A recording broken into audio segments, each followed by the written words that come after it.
Assalamualaikum warahmatullahi wabarakatuh. Berjumpa lagi di Gula Darah Normal 65 Channel.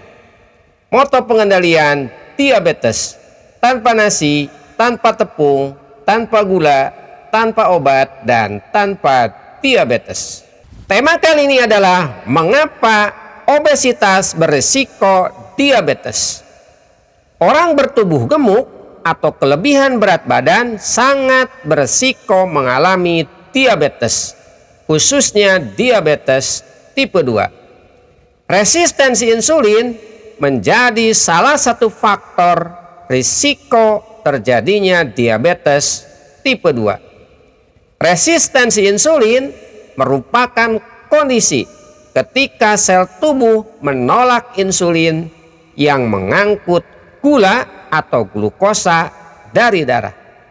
Alhasil, glukosa atau gula menumpuk di dalam darah sehingga gula darah naik atau tinggi. Dalam kondisi normal, glukosa diangkut oleh insulin dari darah ke sel tubuh dan diubah oleh sel tubuh menjadi energi. Dalam kondisi resistensi insulin, sel tubuh tidak dapat mengubah gula atau glukosa menjadi energi. Karena gula dan glukosanya menumpuk di dalam darah. Oleh karena itu, pengidap diabetes pada umumnya merasa lemas atau lesu. Salah satu penyebab terjadinya resistensi insulin atau diabetes tipe 2 adalah faktor obesitas. Mengapa hal ini terjadi? Yang pertama, terjadi kerusakan retikulum endoplasma atau membran sel. Apa itu retikulum endoplasma?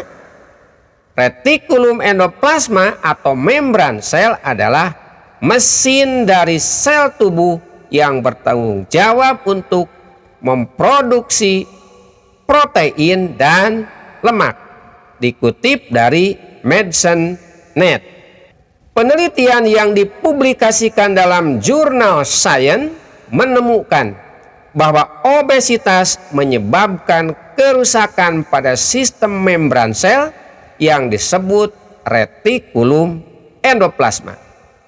Seseorang yang obesitas pada umumnya mengonsumsi makanan dalam jumlah banyak.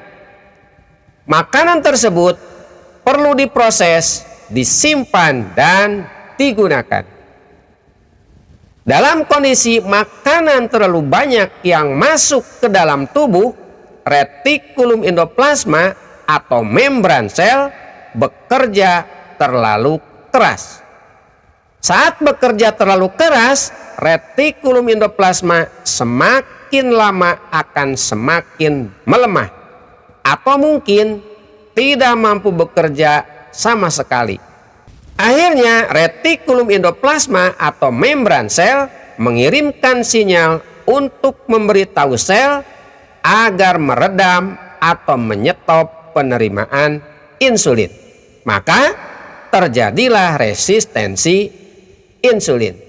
Dari uraian di atas dapat disimpulkan bahwa orang yang mengonsumsi makanan berlebih mengakibatkan obesitas. Setelah itu mengalami kerusakan membran sel atau retikulum endoplasma.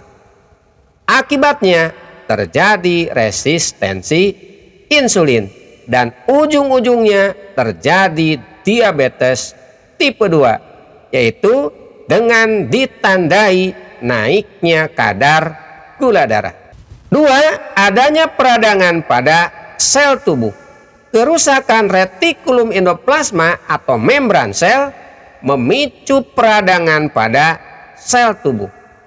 Sel tubuh yang mengalami peradangan atau kerusakan bagaikan orang sakit yang tidak mau menerima kehadiran makanan. Begitupun sel tubuh yang rusak.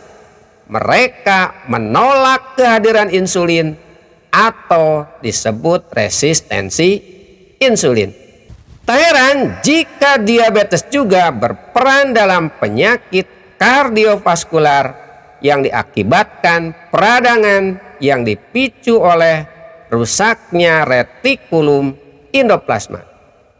3. Terjadinya penumpukan lemak di perut. Mengutip laman diabetes, beberapa studi menunjukkan bahwa lemak perut atau perut buncit dapat menyebabkan sel tubuh melepaskan bahan kimia yang menyebabkan peradangan pada sel tubuh. Seperti yang saya jelaskan di atas bahwa peradangan pada sel tubuh mengakibatkan sel tubuh kurang sensitif terhadap insulin atau terjadinya resistensi insulin. Oleh karena itu, usahakan ukuran lingkar perut untuk pria dewasa tidak lebih dari 90 cm dan untuk wanita dewasa tidak lebih dari 80 cm. 4. Terjadinya perubahan metabolisme tubuh. Obesitas memicu perubahan metabolisme tubuh. Perubahan ini menyebabkan jaringan lemak melepaskan molekul lemak ke dalam darah.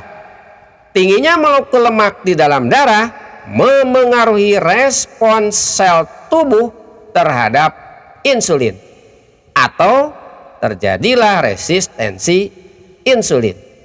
Hal ini membuat orang bertubuh gemuk atau obesitas rentan terhadap diabetes, terutama diabetes tipe 2. Nah, sekarang apa yang harus dilakukan oleh orang yang obesitas agar mengurangi risiko terjadinya diabetes? Yang pertama, lakukan pola hidup sehat, yaitu kelola stres, tidur cukup 7-9 jam per hari, olahraga teratur minimal 30 menit per hari, dan lakukan puasa atau intermittent fasting. Yang kedua, konsumsilah menu makanan gizi seimbang berupa makronutrisi, yaitu karbohidrat, protein dan lemak, dan mikronutrisi berupa vitamin, mineral, serat, dan lain-lain. Dan yang ketiga, lakukanlah diet, namun terlebih dahulu konsultasikan ke dokter atau ahli gizi. Itulah paparan yang dapat saya sampaikan, dan agar channel ini semakin berkembang, silahkan like, share, komen, dan subscribe. Terima kasih. Assalamualaikum warahmatullahi wabarakatuh.